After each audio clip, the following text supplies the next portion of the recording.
Saudi আরব কেন ইসরায়েলের সঙ্গে সম্পর্ক গড়ছে না? অন্যান্য মুসলিম দেশের অবস্থান কী? এই প্রশ্নগুলোর উত্তর খোঁজার জন্য মধ্যপ্রাচ্যের ভূ রাজনীতি এবং ফিলিস্তিন সমস্যার ঐতিহাসিক প্রেক্ষাপট জানা জরুরি। 7 বছর পর সৌদি আরবের এমন প্রত্যাবর্তন, ওয়াশিংটন থমকে তাকায়। সৌদি ক্রাউন প্রিন্স ও প্রধানমন্ত্রী মোহাম্মদ বিন সালমানের নভেম্বর ওয়াশিংটন সফর ছিল 7 বছরের মধ্যে তার প্রথম হোয়াইট হাউস আগমন। পেন্টাগন বলছে সৌদি আরবের F-35 যুদ্ধবিমান চুক্তি এখন লাইফ সাপোর্টে আছে, কারণ চীনের সঙ্গে সম্পর্ক এই চুক্তিকে বড় হুমকি দিচ্ছে। ট্রাম্প খুবই ক্ষুব্ধ।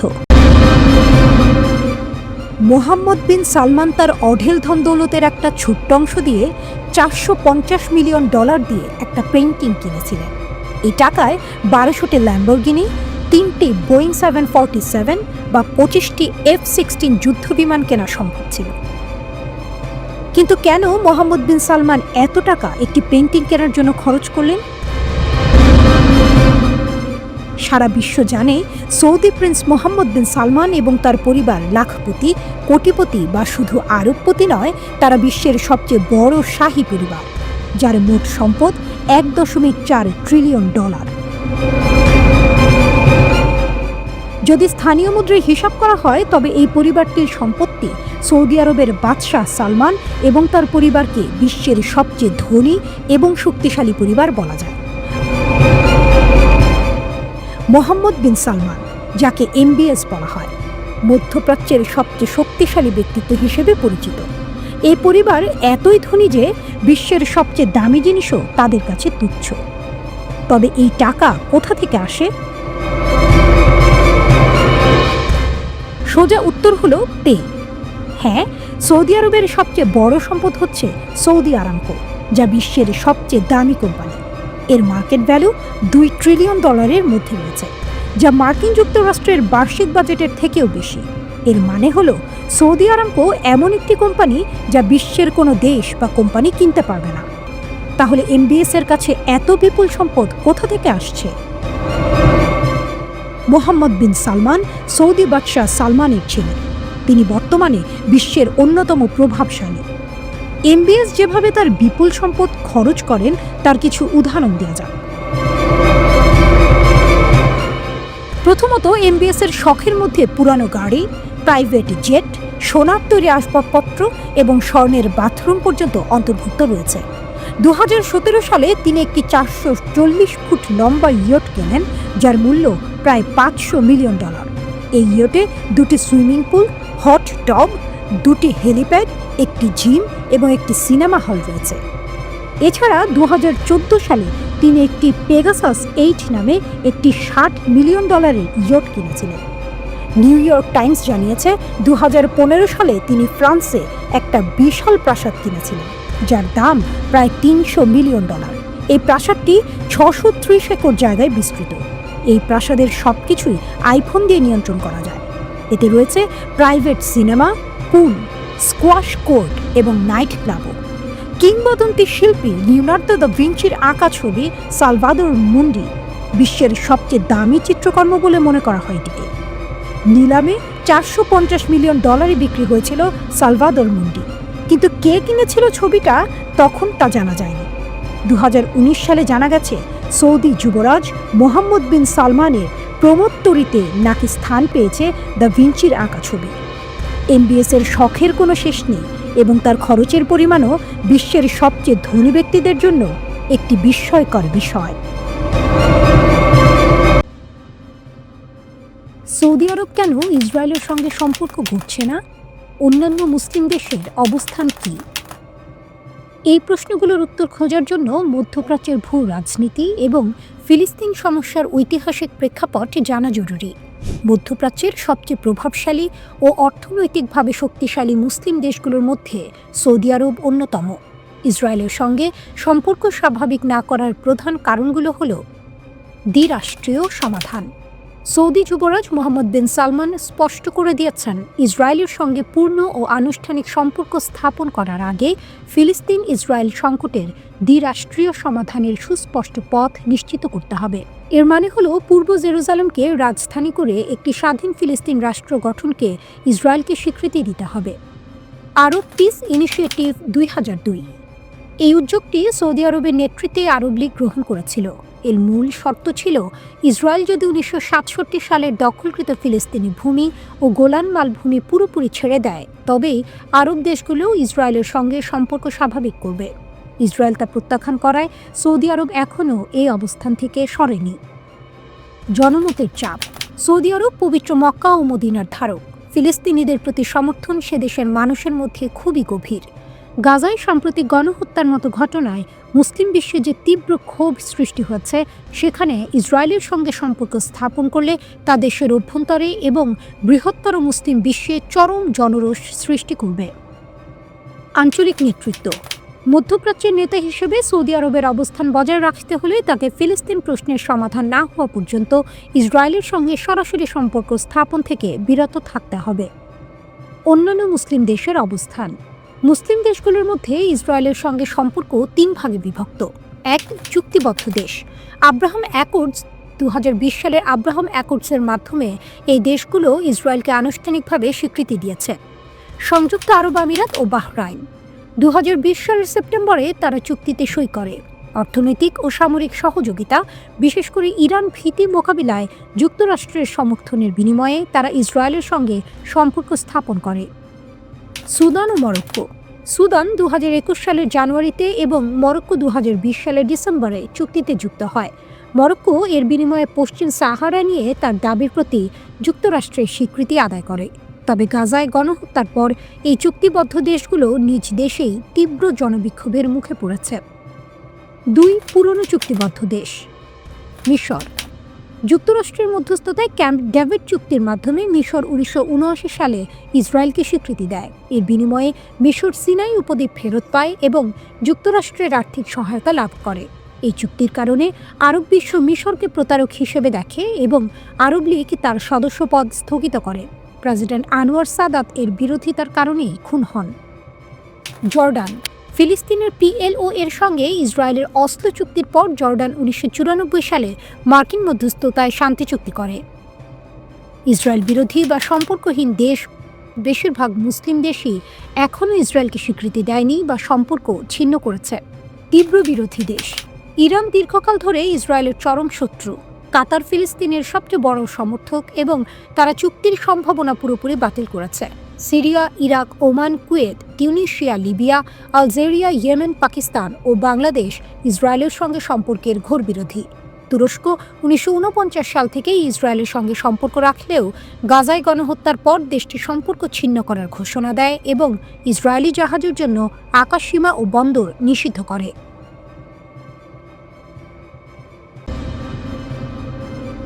7 বছর পর সৌদি আরবের এমন প্রত্যাবর্তন, ওয়াশিংটন থমকে তাকায়। সৌদি ক্রাউন প্রিন্স ও প্রধানমন্ত্রী মোহাম্মদ বিন সালমানের নভেম্বর ওয়াশিংটন সফর ছিল 7 বছরের মধ্যে তার প্রথম হোয়াইট হাউস আগমন। প্রথম দিনেই চমক। প্রথমেই ডোনাল্ড ট্রাম্প তাকে দক্ষিণ লনে লাল গালিচা দিয়ে স্বাগত জানান। একান্ত বৈঠক, বিস্তৃত প্রতিনিধি দলের বৈঠক, আনুষ্ঠানিক স্টেট ডিনার সবই ছিল বৈভবময়। সফরের শেষে ওয়াশিংটন ঘোষণা করে সৌদি আরব এখন যুক্তরাষ্ট্রের মেজর নন ন্যাটো অ্যালাই। সামরিক শক্তিতে লাফিয়ে উঠল সৌদি আরব।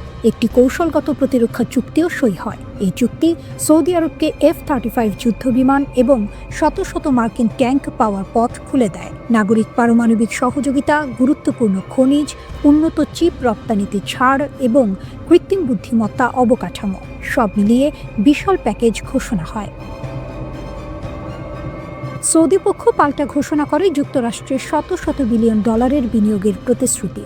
সৌদি আরব এখন শুধু আমদানিকারক নয়, বিশ্ব অর্থনীতির শাসক খেলোয়াড়। লক্ষ্য $1 ট্রিলিয়ন পর্যন্ত পৌঁছানো। প্রতিরক্ষা, শক্তি, AI, অবকাঠামো সব খাতে টাকা ঢালবে রিয়াদ। ক্যাপিটাল হিলে ক্রাউন প্রিন্স দেখা করেন স্পিকার, গুরুত্বপূর্ণ কমিটি প্রধান এবং 2 দলের সিনেটরদের সঙ্গে। বিষয় পারস্য উপসাগর নিরাপত্তা, ইরান গাজা পরিস্থিতি এবং যুক্তরাষ্ট্র সৌদি অংশীদারিত্বের ভবিষ্যৎ। ওয়াশিংটনে আরেকটি বড় কেন্দ্র ছিল AI ও শক্তি বিষয়ক বিনিয়োগ ফোরাম। সৌদি আরব AI যুগের নতুন কেন্দ্র হতে চাইছে। কেনেডি সেন্টারে আয়োজিত অনুষ্ঠানে অংশ নেয় ট্রাম্প, ক্রাউন প্রিন্স এবং বিশ্বের প্রধান প্রযুক্তি কোম্পানিগুলোর প্রধানরা। আলোচনা হয় বিশাল ডেটা সেন্টার, এনভিডিয়া ও এআই এর সঙ্গে যৌথ প্রকল্প এবং ভবিষ্যৎ প্রযুক্তি স্থাপনা নিয়ে। অনেক বিশ্লেষকদের মতে যুক্তরাষ্ট্র এখন পুরনো নীতি ছেড়ে বাস্তববাদী পথে হাঁটছে। সামরিক ঘাঁটি, তেল, চিপ বিনিয়োগ সবই মানবাধিকার ও গণতন্ত্রের উপরে স্থান পাচ্ছে। সবচেয়ে বড় পরিবর্তন, ইসরায়েলের সাথে বন্ধুত্ব ছাড়াই সৌদি আরব সব সুবিধা পাচ্ছে। আগে ইসরায়েলের সঙ্গে স্বীকৃতি, ফিলিস্তিন ইস্যু সব এক প্যাকেজে ছিল। এখন রিয়াদকে এসব ছাড়াই সব সুবিধা দেওয়া হচ্ছে। যুক্তরাষ্ট্র এখনো সৌদি আরবকে নিজস্ব মাটিতে ইউরেনিয়াম সমৃদ্ধকরণের অধিকার দেয়নি, আবার আনুষ্ঠানিক প্রতিরক্ষা চুক্তিও দেয়নি। রিয়াদ এসব ছাড়া মানতে চাইছে না, কারণ তাদের নিজস্ব ইউরেনিয়াম মজুদ আছে। সৌদি আরব চায় দীর্ঘমেয়াদী গ্যারান্টি, ট্রাম্পের ব্যক্তিগত প্রতিশ্রুতি নয়। রিয়াদের বহুমুখী কূটনীতি, রাশিয়া, চীন, পাকিস্তান সব দিকেই সম্পর্ক। 2016 সাল থেকেই সৌদি আরব নিজের পরিসর বাড়াচ্ছে। রাশিয়ার সঙ্গে ওপেক প্লাস জোট, চীনের মাধ্যমে ইরান সৌদি সমঝোতা, পাকিস্তানের সঙ্গে প্রতিরক্ষা সহযোগিতা। যুক্তরাষ্ট্র জানে সৌদি আরব আর কারো একচ্ছত্র মিত্র নয়। আজ সৌদি আরব যুক্তরাষ্ট্রের শক্তিশালী অংশীদার, কিন্তু আর ছোট মিত্র নয়, বরং স্বাধীন কেন্দ্র। ইসরায়েল নীতি থেকে চীন, রাশিয়া পর্যন্ত সৌদি আরব নিজের পথ নিজেই ঠিক করে। এটাই নতুন বাস্তবতা, নতুন শক্তির উত্থান। এত উঁচুতে এই ঘড়ি কিভাবে কাজ করবে? এমন একটি প্রশ্ন যার উত্তর খুঁজে বের করা জরুরি ছিল। এর মধ্যে সবচেয়ে বড় চ্যালেঞ্জ ছিল ঘড়ির কাঁটাগুলো। এগুলোকে এমনভাবে ডিজাইন করা হয়েছিল যাতে প্রবল বাতাসেও খুলে না যায়। এই ঘড়ির বড় কাঁটা 23 মিটার এবং ছোট কাঁটা 17 মিটার লম্বা রাখার পরিকল্পনা করা হয়েছিল। সহজভাবে বললে, বড় কাঁটাটিকে যদি সোজা করে দাঁড় করানো হয় তবে এটির উচ্চতা একটি 5 তলা বিল্ডিংয়ের সমান হবে। 600 মিটার উচ্চতায় বাতাস ঘন্টায় 200 কিলোমিটারের বেশি বেগে বইতে পারে, যা সহজেই এই কাঁটাগুলোকে উপড়ে ফেলতে পারে। আরও ভয়ঙ্কর ব্যাপার হলো, টাওয়ারের 4টি দিকেই আলাদা আলাদা ঘড়ি থাকবে, যা এই বিপদকে আরও বাড়িয়ে তুলবে।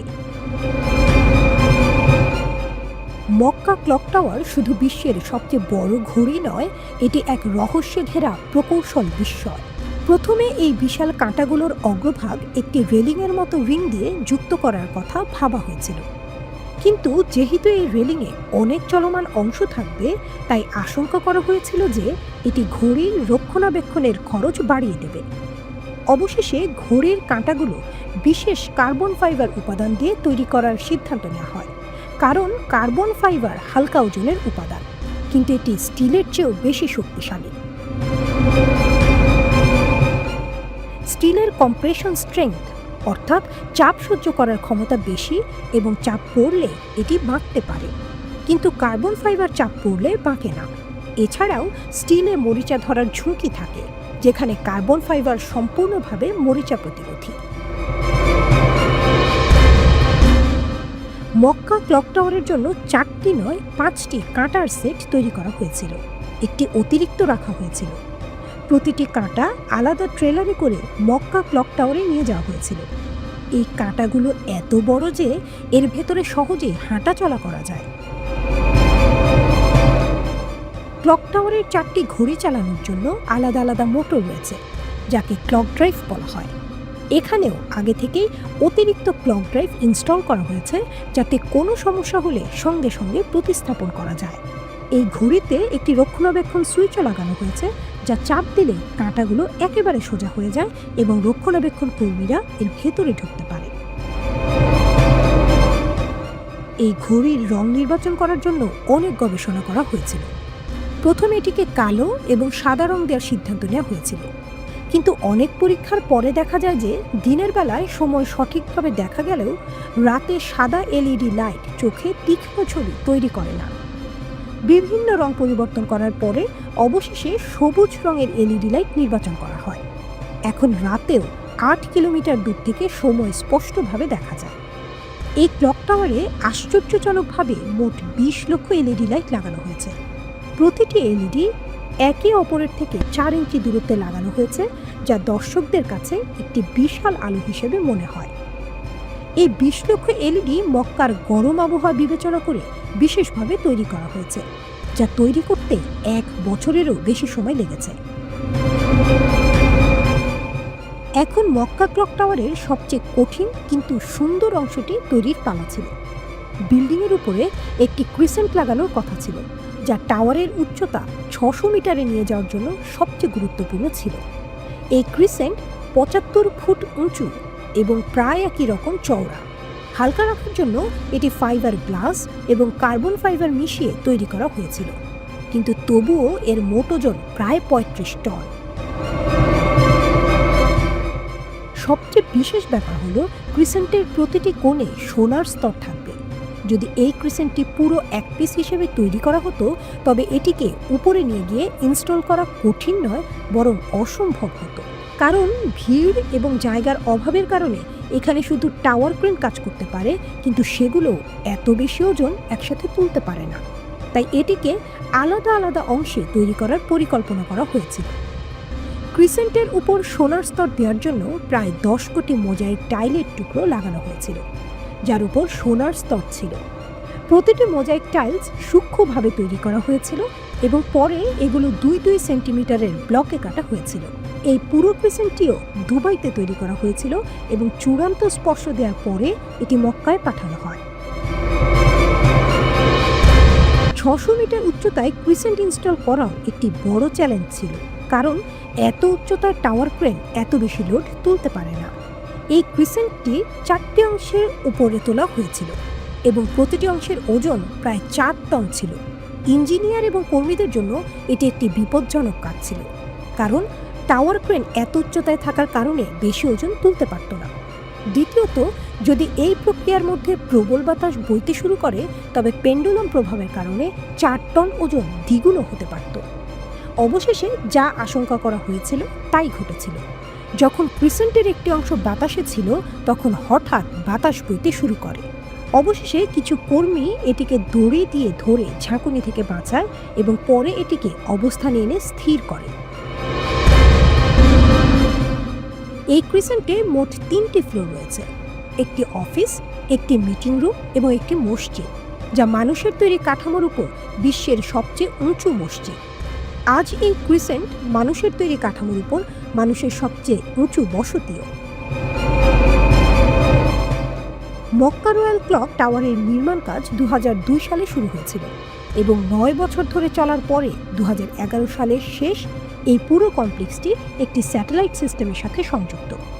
এটি বিশ্বের সবচেয়ে নির্ভুল ঘড়িগুলোর মধ্যে একটি করে তোলে। ক্লক টাওয়ার রাতে 20 লক্ষ এলইডি দিয়ে আলোকিত হয়, যা 25 কিলোমিটার দূর থেকেও দেখা যায়।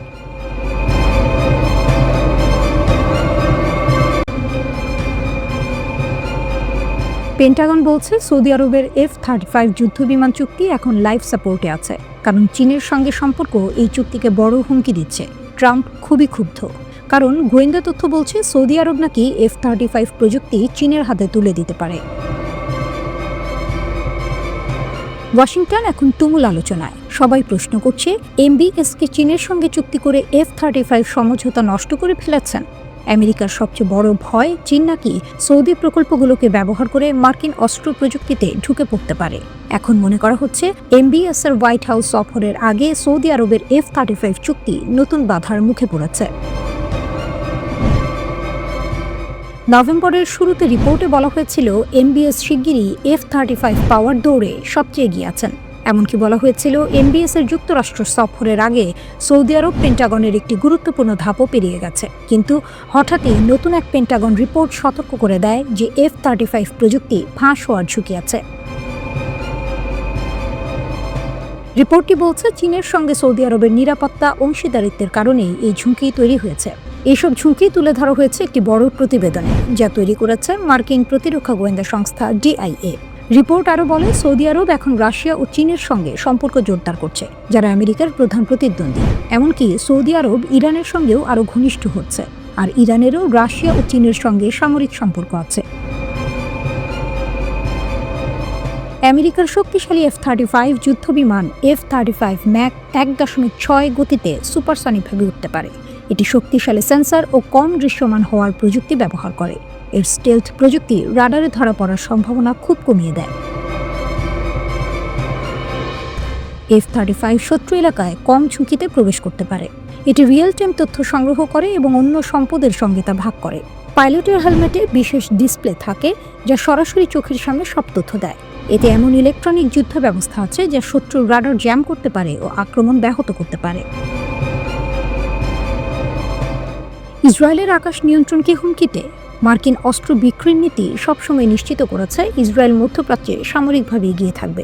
ইসরায়েলই একমাত্র দেশ যাদের কাছে F-35 রয়েছে এবং তারা 10 বছর ধরে এটি ব্যবহার করছে। এর আগে উপসাগরীয় দেশগুলোর কাছে F-35 বিক্রির আলোচনা হয়েছিল, কিন্তু একই ধরনের উদ্বেগে তা থেমে যায়।